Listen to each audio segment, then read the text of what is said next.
If you love Baltimore sports, you'll love WNST.net.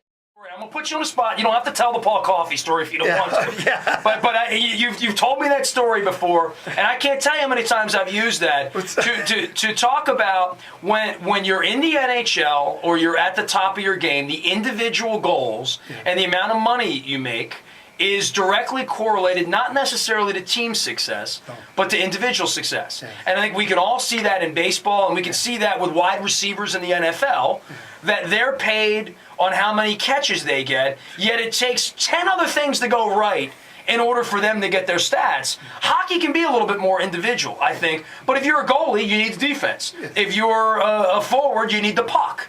If you're a defenseman, stats are different to being a defenseman. Like being an offensive lineman in football, it's a much harder thing, I think, to quantify. Definitely. Individuals at the top of team sports get paid on individual efforts, not on team efforts. And that screws things up, doesn't it? Well, it's difficult. It makes it real difficult. But I think it's a lot better now because everyone is making a really good money, no matter. But they all want to make more. Pardon? They all want to make more. Oh, of course. They all want to get more. They all want to last. They all want to have a long career. So they definitely have to have their individual goals to meet, and there's no question. Well, with Paul Coffey, imagine Paul Coffey and Mario Lemieux. I was very fortunate. And fortunate to have the talent. But managing a young Mario Lemieux was not easy on you. Not easy at that point, but I think though that actually we had a great year. I can't complain. I mean, Mario, he had a tough year. He only had 199 points and 85 goals. So I thought. Now, what was that like for you? Because you only got one chance to coach in the bigs, and the team you inherited won the cup after you left. After that I started. And you coached, I coached the greatest talent. They talent. had not made the playoffs in 7 years when we went up there. But you coached the greatest talent of that generation at a very, very tender age. He was 24. He was actually 18. He was 22, 23. It was his fifth year in the National Hockey. Still learning English. And they had not made the playoffs in 7 years. And with Mario in the lineup, they hadn't made the playoffs for 4 years. So, it was really a turning point a year. And now looking back, I think back, I just let it, it's part of the business. I look back now and I say, son of a gun, that wasn't so bad what we did there, But, I was taught that you take the bumps as they come. And that was it, we had a good year there. Like I say, I almost got the New York Ranger job. I told you that story. Sure. But after that, I just never even tried to get back in the National League. And I thought I wanted to coach somewhere where I can be my own guy and build something. And I was very fortunate to go to Chicago, and I've been there 17 years.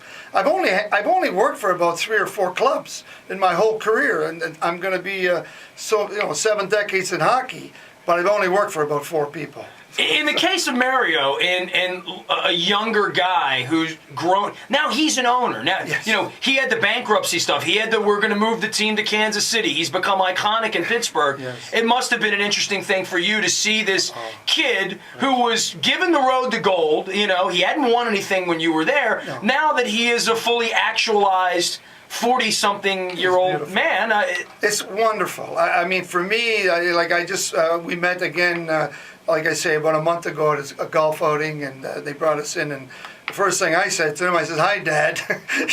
He's got 4 kids, and for me, it's like the Twilight Zone. Knowing someone at 20, 22, and then now seeing him and the man couldn't be any better, any wiser. I think that's why that whole thing came together.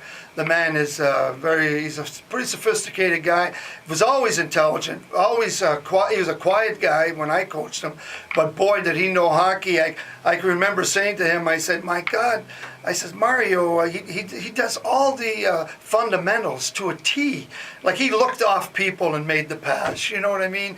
And he when he shot the puck, it was a perfect wrist shot or a snap shot. All the fundamentals, and I remember saying to him, how did you, where did you learn this? So I used to watch Hockey Night in Canada. I said, you must have watched, you looked right through the Don Cherry didn't teach you this. I said, you must have looked right through the television because no one did the fundamentals. No one did everything part of the game like he did.